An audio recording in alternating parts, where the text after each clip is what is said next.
30 दिसंबर 2021 और दैनिक जागरण का जो आर्टिकल है, खास आर्टिकल, वो आज हम देख लेते हैं। तो पहला आर्टिकल है, गरीब सवर्णों को आरक्षण के लिए 8 लाख ही रहेगी आय। तो सबसे पहले देख लेते हैं कि ईडब्ल्यूएस का जो रूल है वो क्या है। तो जिनकी आय सालाना 8 लाख रुपए से या उससे कम हो, जिसके पास 5 एकड़ या उससे कम कृषि योग्य भूमि हो, जिसके पास 1000 वर्ग फीट या उससे कम का फ्लैट हो, और ऐसे व्यक्ति जिसके पास अधिसूचित नगरीय क्षेत्र में 100 वर्ग गज या उससे कम का प्लॉट हो, या फिर किसी गैर अधिसूचित क्षेत्र में 200 वर्ग गज से कम का प्लॉट हो। तो ये तो हो गया ईडब्ल्यूएस का मानक रूल। और देखते हैं इस आर्टिकल में क्या बातें हुई है।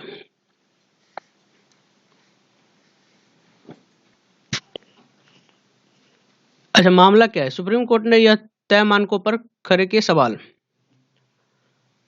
तो एक ऐसे समय में विवाद शुरू हुआ जब सुप्रीम कोर्ट ने मेडिकल पोस्ट ग्रेजुएशन यानी पीजी कोर्स में दाखिल से जुड़े मामलों की सुनवाई करते हुए केंद्र सरकार से ईडब्ल्यूएस आरक्षण के निर्धारण के लिए तय मानकों पर सवाल खड़े किया और पूछा कि इन मानकों के आधार पर क्या है। इसके बाद सरकार ने कोर्ट से 4 हफ्ते का समय मांगा और इसे लेकर 3 सदस्यीय कमेटी की गठित की गई थी। और इस कमेटी के गठन होने के बाद जब रिपोर्ट मांगी गई तो इसमें ईडब्ल्यूएस को दिए गए 10% आरक्षण के लाभार्थियों का पूरा ब्यौरा शामिल है। इसमें करीब 90% ऐसे लाभार्थी पाए गए जिसके सालाना आय 5 लाख रुपए से कम है। और इस कमेटी में जो शामिल है वो सदस्य सचिव प्रोफेसर वीके मल्होत्रा और भारत सरकार के प्रमुख आर्थिक सलाहकार संजीव सान्याल शामिल हैं। कमेटी से इन पहलुओं पर मांगी गई रिपोर्ट कि सरकार ने कमेटी के जिन 3 अहम बिंदुओं पर रिपोर्ट देने को कहा था, उसमें पहला था ईडब्ल्यूएस के लिए कोई तय मानक की फिर से समीक्षा करना, ईडब्ल्यूएस की पहचान के लिए दूसरे मानकों को शामिल करना और भविष्य में इसके लिए एक स्पष्ट गाइडलाइन तैयार करना जिससे ज्यादा से ज्यादा लोगों को लाभ मिले। अगला आर्टिकल देख लेते हैं। दिल्ली और मुंबई में बढ़ते मामलों ने फिर डराया। खासकर दिल्ली और मुंबई में जो कोरोना संक्रमण के नए मामले आ रहे हैं,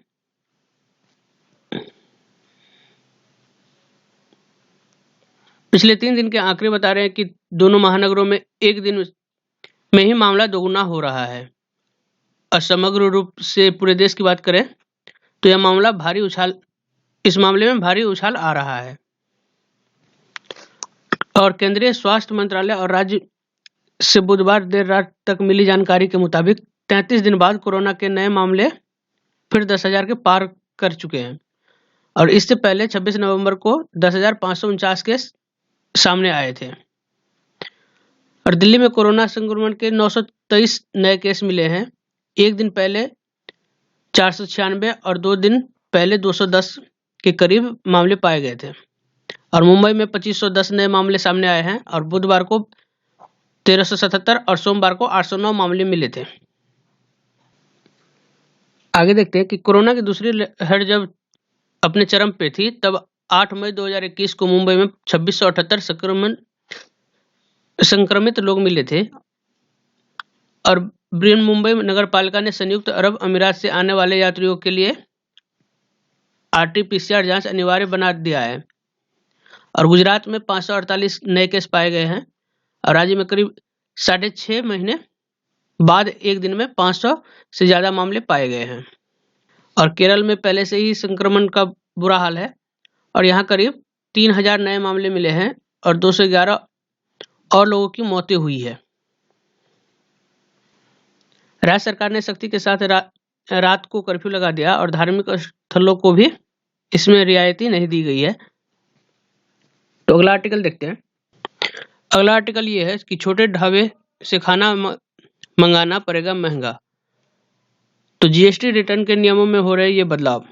पहला है कि रिफंड लेने या रद्द पंजीयन को फिर से बहाल करने के लिए आधार देना अनिवार्य होगा। दूसरा, जीएसटी डिफॉल्टर के साथ उसके जुड़े लाभार्थी व्यक्तियों के बैंक खाते या प्रॉपर्टी को जब्त किया जा सकता है।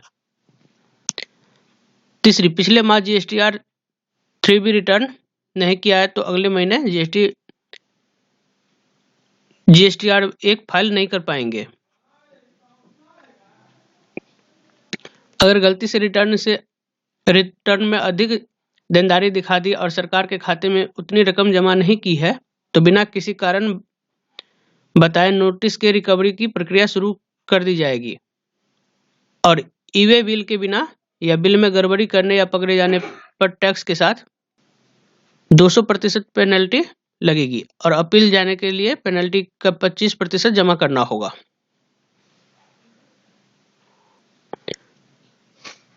दोपहिया वाहनों की बुकिंग पर भी GST।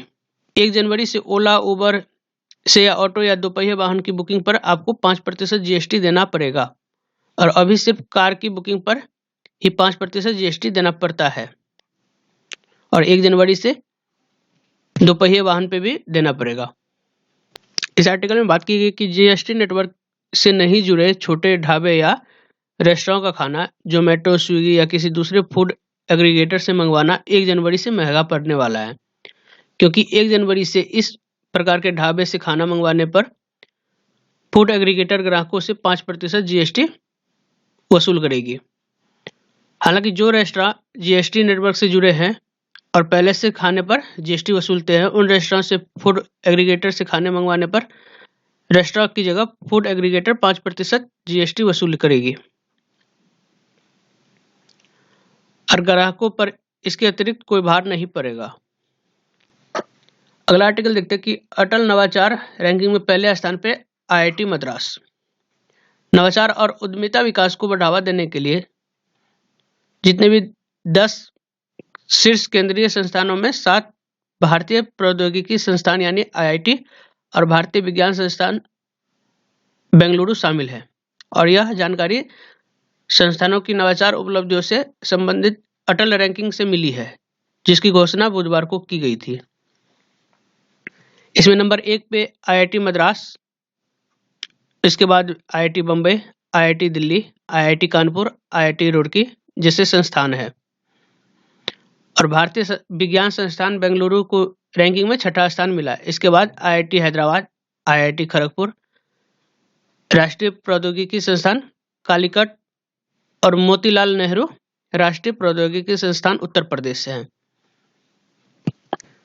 फिर आगे देखते हैं कि Atal ranking of institution of innovation और अचीवमेंट्स भारत में सभी प्रमुख उच्च शिक्षण संस्थानों की रैंकिंग के लिए शिक्षा मंत्रालय की ओर से ये पहल है, जो नवाचार, स्टार्टअप और छात्रों और संकाय के बीच उद्यमिता विकास से संबंधित संकेतकों पर आधारित है। ARII 2021 रैंकिंग की विभिन्न श्रेणियों की घोषणा की गई है, जिसमें केंद्रीय वित्त पोषित तकनीकी संस्थान जैसे IIT, NIT आदि हैं।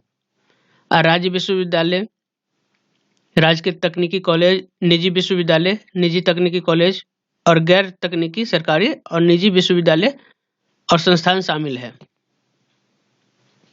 IIT मद्रास के निदेशक भास्कर राममूर्ति ने कहा कि नवाचार पर अटल रैंकिंग की स्थापना के बाद से लगातार तीसरी बार सबसे नवोन्मेषी संस्थानों चुने जाने की उन्हें काफी खुशी है। फिर आगे देखते हैं कि इन संस्थानों को भी मिला है सूची में स्थान। रैंकिंग में सरकारी और सरकारी सहायता प्राप्त संस्थानों की श्रेणी में पंजाब विश्वविद्यालय ने शीर्ष स्थान प्राप्त किया है। इसके बाद दिल्ली प्रौद्योगिकी विश्वविद्यालय, नेताजी सुभाष प्रौद्योगिकी विश्वविद्यालय दिल्ली, चौधरी चरण सिंह कृषि विश्वविद्यालय हरियाणा और भी बहुत सारे संस्थान हैं।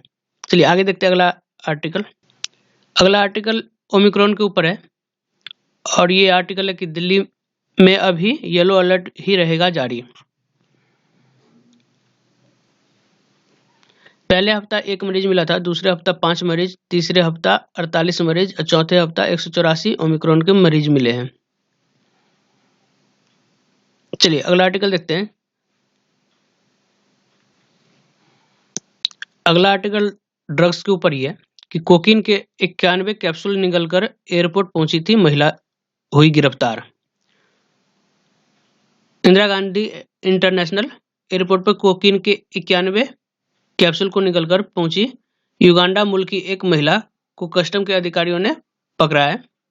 अब पकड़े जाने के बाद महिला को राम मनोहर लोहिया अस्पताल ले जाया गया, जहां पर महिला के पेट से कैप्सूल निकाले गए और इन कैप्सूलों में कुल 992 ग्राम कोकीन भरे हुए थे और महिला के खिलाफ एनडीपीसी एक्ट के तहत मामला दर्ज कर उसे गिरफ्तार कर लिया गया और कस्टम के अधिकारियों ने बताया कि आरोपित महिला नाइजीरिया के लागोस शहर से दिल्ली एयरपोर्ट पहुंची थी और टर्मिनल 3 पर इमिग्रेशन क्लियरेंस के बाद जब महिला बाहर निकली तो उसके चाल ढाल पर कस्टम के अधिकारियों को संदेह हुआ और अधिकारियों ने जब पूछताछ की तो वह सहयोग नहीं कर रही थी।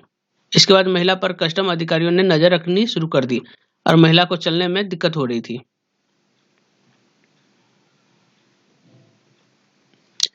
इसके बाद जब सुरक्षा कर्मियों ने उन्हें उस महिला को मदद करने की बात कही तो महिला किसी भी प्रकार की मदद लेने से इनकार कर दिया।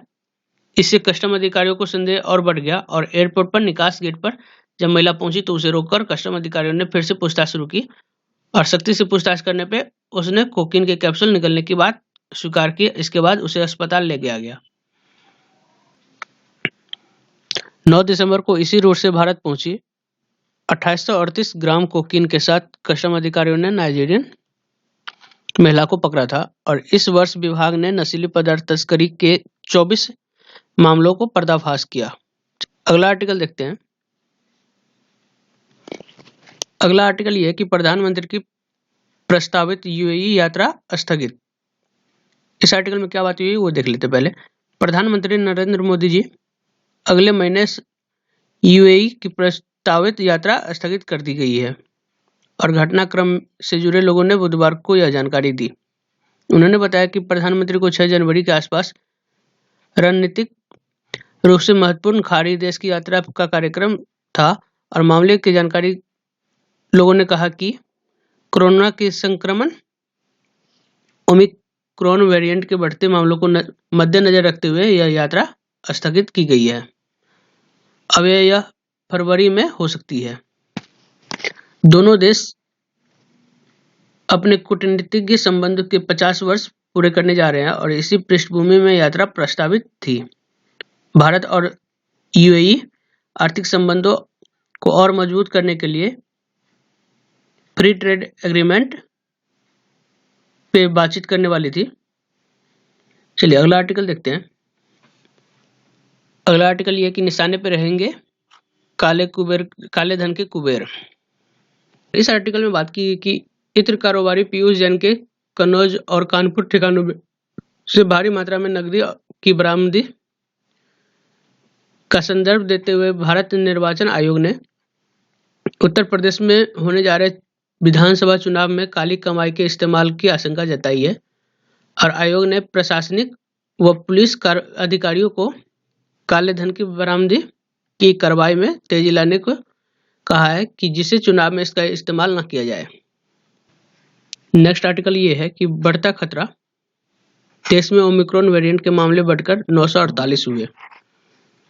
महाराष्ट्र में 252, दिल्ली 238, गुजरात 97, राजस्थान 69, केरल 65 और इसी तरह अभी सबसे कम पंजाब, हिमाचल प्रदेश, लद्दाख, मणिपुर ये सब है। अगला आर्टिकल देखते हैं कि प्रतिरक्षा को भेजने में बहुत तेज है ओमिक्रॉन। ऐसा ईसा कांग ने कहा है कि कोरोना का नया वेरिएंट ओमिक्रॉन बहुत ही उच्च प्रतिरक्षा को भी तेजी से भेज रहा है। भारतीय SARS-CoV-2 जीनोमिक्स संघ ईसा कांग ने वैश्विक आंकड़ों के हवाले से नवीनतम बुलेटिन में यह जानकारी दी है। अगला आर्टिकल यह है कि कोवोवैक्स टीके के निर्यात की अनुमति दी। केंद्र ने सीरम इंस्टीट्यूट ऑफ इंडिया द्वारा निर्मित कोरोना रोधी टीके कोवोवैक्स की 7 करोड़ खुराक नीदरलैंड, उसके बाद ऑस्ट्रेलिया, न्यूजीलैंड को निर्यात करने की अनुमति दी है। अगला आर्टिकल ये कि रांची में जब्त अरबों रुपए की संपत्ति पर अतिक्रमणकारियों की नजर। राज्य में मनी लॉन्ड्रिंग एक्ट में ईडी की टीम किसी भी अचल संपत्ति को जब्त करने के बाद वहां जब्त की बोर्ड लगा देती है और इसके बाद ईडी संबंधित जिला प्रशासन व संबंधित विभाग को इससे संबंधित लिखित सूचना देता है ताकि उक्त संपत्ति की खरीद बिक्री न हो सके। चूंकि इसके बाद कोर्ट की लंबी प्रक्रिया चलती है और इस दौरान जब्त संपत्ति लावारिस पड़ी रहती है। ईडी ने भ्रष्टाचार के मामले में कार्रवाई करते हुए झारखंड के 100 से अधिक अचल संपत्ति को जब्त किया है जिसकी कीमत अरबों में है और इन संपत्ति पर अतिक्रमणकारियों की नजर है और वर्तमान में पूर्व मंत्री हरिनारायण राय की जब्त अचल संपत्ति पर कब्जा की सूचना मिली है और इसकी शिकायत के बाद ईडी की टीम सक्रिय हो गई और राज्य में जब्त सभी संपत्ति की जांच होगी और इनका भौतिक सत्यापन किया जा रहा है। चलिए अगला आर्टिकल देख लेते हैं कि बॉक्सर सुखविंदर पर धमाके के लिए विस्फोटक मुहैया कराने का शक।